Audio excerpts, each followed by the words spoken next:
Alright, hello everybody.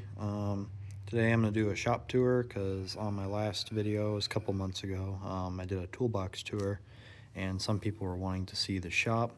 So I'm just going to do kind of a quick overview of the shop here. It's not super clean at the moment, but this shop is kind of made to do a lot of things. So we do fabrication, we do machining, we do mechanic work, blacksmithing. It does a lot of things. It also, and the other half of the wood shop is a woodworking shop. So just starting at the entrance here, just come in to the right side of the shop here, and on the right we have steel rack for just small stuff with roller stands that feed into a Grizzly bandsaw. We've had this thing for close to 10 years now and it works really good. We bought it for doing beams because we used to do a lot of work on large beams for houses, doing structural work. Scrap bin and some chop saws. Got an abrasive saw here and an Evolution miter saw. Both good saws. This thing is really nice for just if you need to cut something quick and you're not too worried about it. Got rollers that feed all the way out the other side.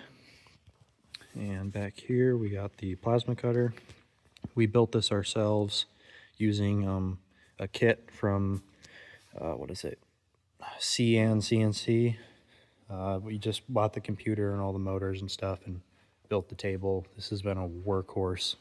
Right now we still use it, but it's kind of out of commission. We're letting the table dry out so we can clean it and do some work on it, but it still works good. But this thing has cut bazillions of sheets and been great machine. Small plate rack that's not done. You're gonna notice a theme here that a lot of things are not done because it's always kind of a work in progress in here. We've had the shop for about 2 years now, but we're always working on things. A little grinder rack just for holding grinders and whatnot. But you can see this is kind of the main work area. What I'm doing now is I build trailers. So I have some tall sawhorses for putting trailers up on to do hydraulics and wiring because I build hydraulic trailers for picking up buildings. Here's the toolbox that I did the tour on a little bit ago. Quite a bit has changed, so if you want another update, just let me know in the comments. I'll gladly do one, but it's just a Cornwell power cart. It's got the power drawer, and I just got your, standard stuff, pliers, wrenches, junk, and more junk in the bottom. But these toolbox widget organizers are awesome. If you've never seen them, I recommend you check them out. That's the toolbox. Yeah, I got one of those. I still don't know if it was worth it, but it is a nice chair, I will say that. Just got a little gear wrench cart here. That way when I'm hauling some wrenches around or whatnot, I can throw them on the cart and just use it to wheel around, so I don't have to wheel that around because it's a pretty heavy box, fully loaded up. There's quite a few carts in here. We'll get to those, but over here on this side, we have the mechanicking area. This is a 12,000-pound bend pack lift. I've had this thing for a long time too, working on trucks and whatnot. Back when we used to do that more, it's kind of more just for personal use now. But that's a nice lift that we use, and this is kind of the mechanicking corner here. So we got, and this shop, by the way, is shared with my dad and I. My dad normally will use the wood shop side, and this side is more where I work and do my stuff. But he's got an old, what is this thing? Frontier box that he just keeps his stuff in. This is my kind of like bulk storage chest I use for extra tools and random things. Nothing real special in here, just, all sorts of whatever.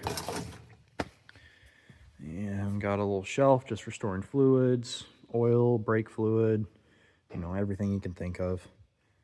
And this is kind of, once again, back into the territory of what I do. So I got lots of electrical connectors here with their part numbers. That way I can, sort of stock my box back up. And got some bolt bins, top half is all bolts. So we got starting with smallest, getting to biggest with all the way up to 1 inch, and then all the washers and nuts and things like that, and then really big stuff down here. And then the bottom is all hydraulic fittings, kind of sorted out by what they are. So on this side it's mostly T's, in the center it's more of like 90-degree type stuff, and then here it's like straights, you know, just very generalized, but have everything in there with part numbers written down just so I can restock easily when I'm running low. Here's the hydraulic station. That's kind of what I call it, but I built like a little thing here that attaches up to the beam, and it just kind of holds my hoses. I use the top of it for storing extra hose and wire, but got 3/4, half, 3/8, and 1/4 inch hydraulic hose, so I can pull them down to the saw here and cut them. This is just the cheapest saw I could find. It's a rigid. It actually works really good so far. I've had it about a year, and I use that for cutting hose. And it's got one of those switches, so when you turn it on, it'll turn on the vacuum. And I got it to suck all the dust and stuff down through and the smoke. That way it doesn't smell bad in here and keeps the dust down. It works really good. Got my hydraulic crimper here. This is honestly, I don't remember what it is. I'm sure some of you guys probably know what it is. I don't remember, to be honest. Oh, right here, sorry. A Gates Power Crimp 707. This thing is awesome, super fast. It's pretty cheap. We had to buy a bunch of hydraulic fittings, but when you buy the fittings, you get the crimper for like $1,000. So it's pretty nice. It's done a really good job and got the respective dies for it. I keep my crimp fittings down here labeled, and on the back side I have some 90-degree crimps. So that's where I make the hoses. And on the other side, because like I said, I do wiring for trailers, I got all the different wires we use: 12 wire, 9 wire, 2, 4, 6, and 7. And like I said, just bulk stuff up there. But pull them down, use them, and then when I'm done, I roll them back up, keeps them out of the way. Doesn't take up any space on the floor, so I've been enjoying that. An old Miller 252. That thing is welded miles and miles of beads. And kind of getting into the machining part of the shop here. Got a Grizzly. Once again, I don't know my part numbers at the moment. Grizzly G07 57Z. It's a pretty nice mill, not bad. I'd like to get like a older Bridgeport or something eventually, something a little heavier, but it works good for what we do. We don't do a lot of heavy machining, so it's more of a drill press at the moment, but it works really good for that. You know, DRO and everything makes it nice for if you're doing whole layouts and whatnot. And this is just kind of the machine box, so I keep all sorts of machining stuff in here. That's kind of just junk, but drills and taps, end mills, lathe tooling, random bits and bobs, and then this is kind of just measuring tools. And then up here I got a drill bit cabinet for, you know, all the drill bits, sort them out. They're basically 90% of them are dull, but whenever I need one, I can grab it and sharpen it. Here's the lathe. This was a big project. This thing did not look anything like this when I bought it. This was a disaster. Someone had it, and it was actually outside. It was under a cover, thankfully, but it was outside, so the paint was really rough. It was pretty rusted in a lot of places. Thankfully, the ways were nice. So I tore this thing down. I bought it for $900. It came with all the original tooling and attachments and everything. I tore it all the way down completely to the just bare frame. Took it down to the bare steel, bondoed it, smoothed it back out, repainted it, cleaned everything. I took apart the entire carriage, every single last piece. Cleaned it, greased it, oiled it, put it all back together. Got it trued up, sitting flat, and it has been awesome. It is such a nice lathe. It took a good bit of work, but considering I only bought it for $900, it's been an awesome machine. I wish I would have taken some more documentation of that restoration, but yeah, it's a really smooth machine now. So And I fixed a DRO to it. It's actually kind of like a cheap Amazon one, but it uses the magnetic strips there. I don't know if you guys have ever seen those, but that works really, really good too. Super accurate. Haven't had any problems out of them. I got one mounted to the back there. I don't know if you can see that, but yeah, that was a brutal project. I definitely didn't realize how much work that was going to be, but I'm glad I did it. It's an old table. We brought it with us from when we moved. We moved across the country from South Dakota to Tennessee here, and this used to be an old table in our mechanic shop there that we use. Brought that with us. It's just good for whatever. It's just a 3/8 top, nothing special about it. Hydraulic pump down there with a gear drive. Haven't done anything with it yet, but if I build any trailers that are only wet lined, they don't have engines or anything, I use that to test them, but haven't had one yet. Got I think this is a 100-ton press. Just kind of for whatever. We don't really use it for anything specific. I've been using it for broaching right now. It's a little excessive for broaching, but it works good. We used to use it for blacksmithing a little bit before we built a power hammer. And yeah, just whenever we need to bend something, it's what we use. Some just shelves on the wall for just storing stuff. This is kind of, now we're getting into the blacksmithing area. I don't really like having all the grinding equipment next to the machines, but I always make sure to clean them off good before I start. I kind of want to get a cover built for them. That's just kind of how it worked out when we laid the shop out. But got an old 300-pound Grizzly anvil. Definitely not a good anvil for actual blacksmithing, but if you just need to wallop on something, it works good. Wilton vise attached to it, just on a stump. But this is a forge we built a while back. It uses 2 large glass blowing burners, and it runs off propane. It used to run off natural gas. It works good both ways. This is broken right now, but just the door is broken, but it was on a cable system, so you could push this down and open it, but it opens up to the inside. Haven't done any blacksmithing in a while, but works good for that. This is an old Alex Steel company grinder, 2x48. This thing is awesome. I use this almost every day. Able to flip it and turn it and set it however you want. It's got a VFD on it, makes it real smooth. It's an old oops, sorry about that. It's an old Grizzly 3x96, I believe. Yeah, I'm pretty sure it's a 3x96 4-horse grinder. This is good for when you really just gotta rip some steel off of something, and got all the belts hanging on the wall behind it. This is probably one of my favorite toys we got in here. This is all power hammer. This is I don't remember the name, I apologize, but this was designed by a guy and we bought the prints. It's called a tire hammer, because it uses a spare tire off of like a minivan. And it's a pretty sweet little hammer. We built this as well.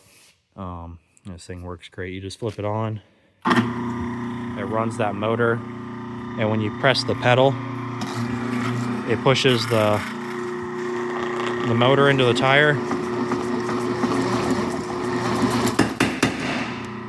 And runs the hammer. So when I used to do a lot of Damascus and whatnot, just mostly for fun. But it's such a time saver. It's a pretty sweet little project. Got the fab table here. This is one of those kind of put it yourself together kits. It came with all the holes cut in it, and you can see it's kind of like a slot and tab type deal. It's a little dirty, and then you weld it together. It's been our fab table for close to 8 years now, and this thing is wonderful. One of those big cast iron ones would definitely be cool, but we don't do enough fabrication anymore to get one. But this thing, for the price and how much it weighs, it's pretty easy to move around. It's definitely a nice table. Got some grinders hanging there too. But that's kind of the first side of the shop here, the steel shop side. Oh, I guess I forgot this guy. A lot of people want to see that maybe. This is an old metal muncher. It's just basically a big iron worker. It's got a 2-foot shear on this side for shearing steel off. And then it's got a spot where you can cut round stock and square bar as well. So if you just need to do something quick, it's really nice for that. And then it's got a 70-ton punch on this side. We have all the dies stored up here. But this thing is wonderful. If you have to do like mass production of like a bunch of plates or something with holes in them, and they need to be accurate, because you know the CNC will cut holes, but it won't do them real perfect. This thing is sweet because it'll punch holes really quick, and it punches them pretty cleanly. We got this, I think, at an auction that a school was having. They were selling their equipment, and this thing has been wonderful too. And this is just the fabrication cart. This used to be my main tool cart before I got this guy because I needed some more space. It's just a US General 5 bank cart, and it's no complaints. I love it. This is just more for fabrication, so we keep, you know, squares, and I got the Fireball stuff. Wonderful stuff. Would recommend if you're into the fabrication world. Clamps and whatnot. And then just keep random chisels and hammers and squares and all that fun stuff in there. And just some more stuff on the bottom, wire and whatnot. But haven't done much fabrication, like I said, lately, so I'm not real stocked up on my fab stuff. But this is kind of the second half of the shop. That's going to be an office one day. It's not finished yet. That's why there's a bunch of holes in the wall. Those are going to be windows, and that's going to be a door out onto a catwalk. But this is the got a sink on both sides. This sink is broken because I dropped a engine block, or not an engine block, the head of an engine, and I was trying to rinse it off. That was a stupid idea, so I gotta get a new sink. But here's the hallway. This goes to the second side of the shop. Oh, sorry, let me turn the lights on.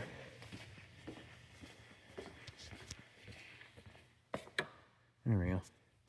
Well, this is the hallway from one side of the shop to the other.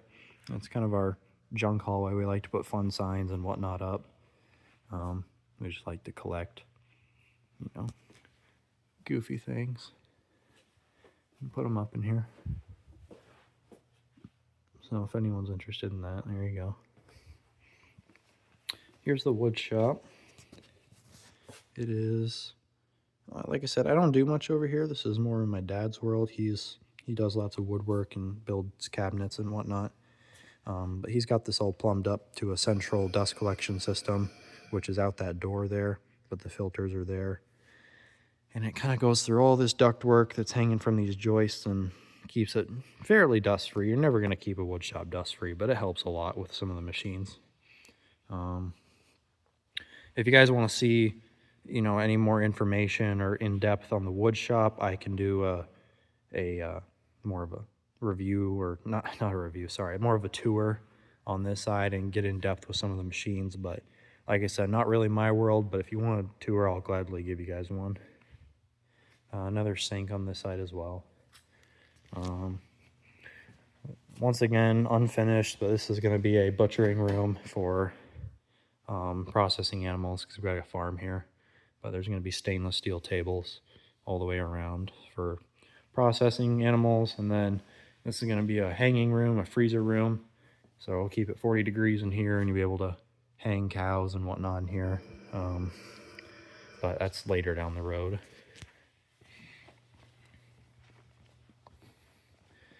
And we skipped this part on the other side, but I'll show you now. This is our tool room. See, there's the other side out there. This is the tool room. So this is just for kind of whatever, you know, just stuff we don't have a spot in the toolbox for, stuff that doesn't need to be in the toolbox. But got some, I'm not even going to try and describe what's in here, because it's just everything, just random extra equipment, batteries, power tools.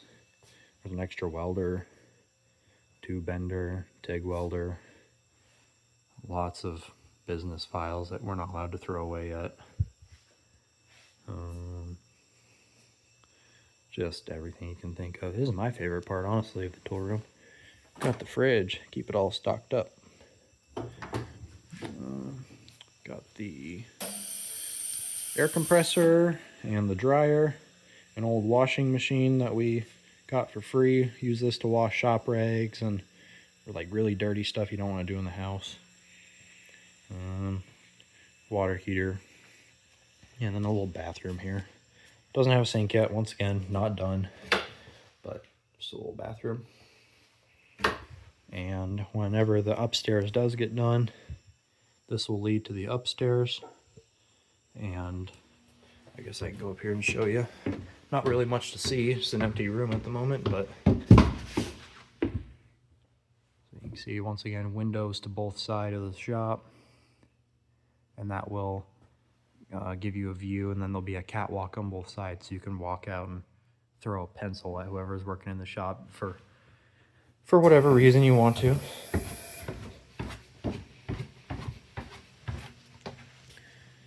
And about the only thing left is the spray booth. Show you guys that. Sorry if this video is getting a little long.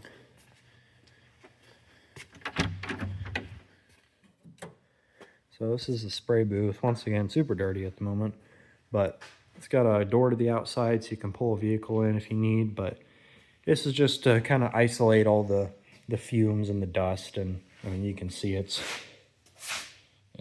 lots of lacquer and whatnot on the floor, but just keep spray cans and lacquer and stain and anything you can think of just in here. And whenever we paint, we do it in here, and then got a little filter so it sucks air from the steel shop through that filter, and then that goes to the outside to keep it, you know, keep the air moving in here and keep the dust down. And that just goes outside here and blows out right there. Here's the dust collection. It's a little dark, but here's the dust collector. It's the 5-horse Cyclone. That works really nice. As far as I know, I don't use it much, like I've said, but yeah, that's basically the shop here. It's just kind of meant to do everything. We do a little bit of everything, so we got it set up to do a little bit of everything. If you're wondering what that is a phase converter that needs to actually be properly put somewhere, not sitting on the floor. But give it another couple of years and the shop will be, I'd say, pretty close to completion. But we got some skylights up there. It's nice during the day, keeps everything, you know, it just gets some natural light in here. It's always nice. Windows all around. But if there's anything else you guys would like to see, or you want to go into more detail on certain parts of the shop, or anything you can think of, any questions, leave it down in the comments. I like to reply and talk to you guys and get your opinions on things. So just let me know what you think. And yeah, thanks for watching if you made it this far in the video.